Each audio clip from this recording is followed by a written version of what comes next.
Hello, I'm Serene Kaplan.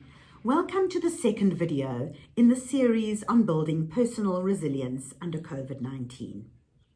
Today we will be unbundling our thoughts and feelings which may be playing a role in adding to the strain that you're feeling. In times of crisis, people are either at their best or at their worst. This series is designed to help you achieve your PB, your personal best, in responding adaptively and with grace to the avalanche of stress coming your way. This time is already being dubbed the Great Adaptation, and us, the coronials, who have lost our reference points in the currents of uncertainty.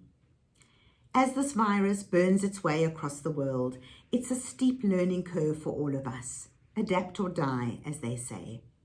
The global landscape has shifted irrevocably. There were over 200 million Zoom meetings in March alone. The way we do business has changed, as well as our social interactions and norms.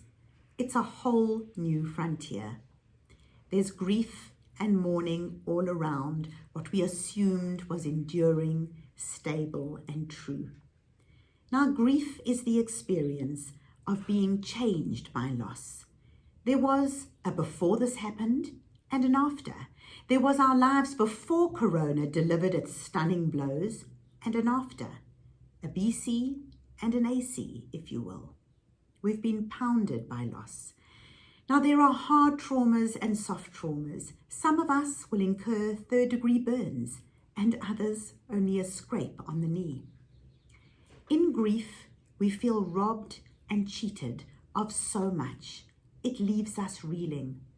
The writer C.S. Lewis said, "Nobody told me that loss would feel so much like fear."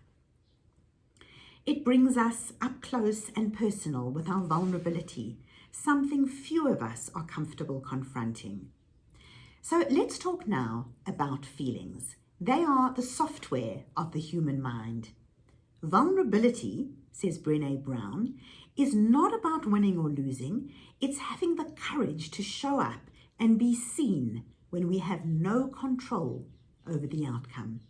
Vulnerability is not weakness. It's our greatest measure of courage.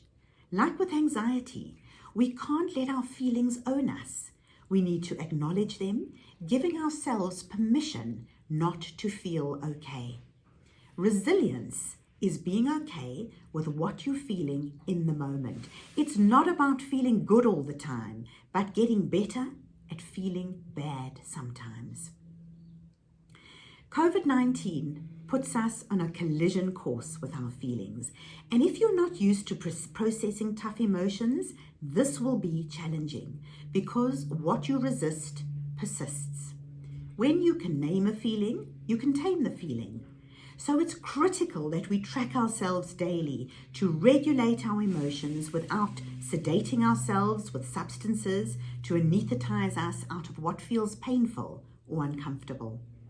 We have to practice emotional sobriety, which is your new best friend during this crisis.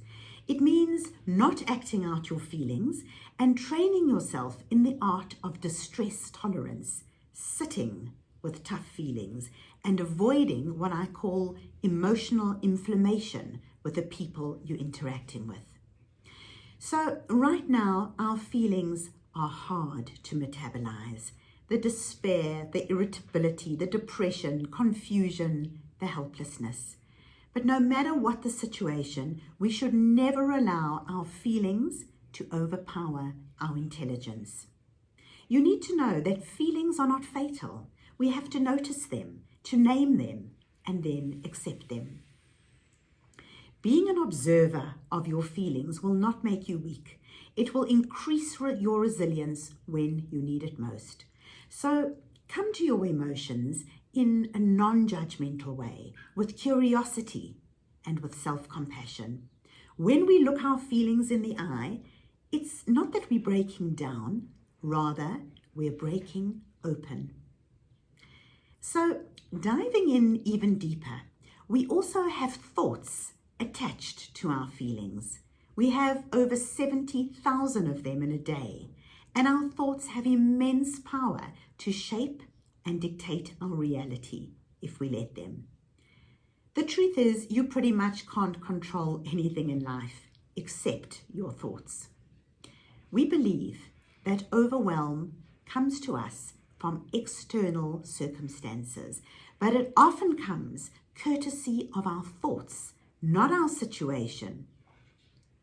Negative thoughts have a sneaky way of invading our DNA and creating massive roadblocks to our well-being.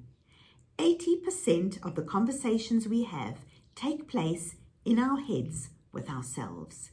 We often have a negative internal running commentary in our heads where our thoughts feel very real, but often are not necessarily true. Just like you're not your anxiety or your feelings, guess what? You're also not your thoughts either. You are always just one good thought away from better mental health. So thoughts also come with beliefs, which are similarly potent. Some common faulty thoughts and beliefs I'm hearing right now is, it's never going to get better. There's nothing I can do to improve things. I'm never going to survive this. So first, you make your beliefs, then your beliefs make you. We have to ask ourselves, who's in charge, the thinker or the thought? The truth is that your well-being is not going to come from the real world, but from changing the thoughts in your head. Now, there is a particularly noxious brand of thoughts that you need to be on high alert for, especially in this crisis. We call this class of thoughts ruminating, which is expertly explained by psychologist Guy Winch. It happens when we chew things over in our heads. It refers to how cows digest their food, regurgitating it and chewing it up again. It works really well for bovines, not so much for humans. It's an entirely unproductive, obsessive activity that doesn't allow our brains to switch off and rest. It switches us on when we're desperately trying to switch off, and it's a terrible sleep thief keeping us up at night. It reactivates your stress response over and over, exhausting your precious resources. In essence, ruminating produces mind-made suffering. We have to swiftly replace stewing with doing, and doing anything concrete is better than stewing. The final element I want to shine the light on today is the narratives or stories that we select and choose for ourselves in adversity. In the first podcast, we explored how little control we have at this time. But what we do have sovereignty over, though, is what kind of story we're telling ourselves right now and the role as protagonists we're carving out for ourselves. Are we a disempowered victim, or can we rise to superpower status, supporting ourselves and our families through this tunnel? Our stories often become us, colonizing our reality. What are you telling yourself? Our problems, no matter how big, never claim 100% of our lives. We are challenged to find an alternative story. Is this the beginning of the end? Or could it be a new beginning? You hold the editorial pen in doing a paradigm shift and changing your lens. In closing for now, the feel-good capsule is that we are the most creative, resilient, and resourceful species that has ever walked the planet. Viktor Frankl was an Austrian Holocaust survivor and a psychiatrist who taught us in his iconic book, Man's Search for Meaning, that everything can be taken from a man but his chosen attitude. Your attitude right now is a reflection of your commitment to crafting your own ending. Simon Sinek offers a real pearl of wisdom when he says, when you're an optimist, life has a funny way of looking after you. Ask yourself, what core strengths do I have that I can tap into at this point? There are some things that you can only learn in a storm. It is not game over. It is game on. You are the MVP, most valued player in your story. Be a good steward of your story. Talk yourself off the ledge. Necessity is that famed mother of invention. It's all hands on deck as we weather the tides of this mother of all curved balls. Russell Crowe said it beautifully in Gladiator. What you do right now will echo throughout eternity. That's all for now. When we meet again, I will be talking self-care and strategies, a toolkit to fill up your resource bucket.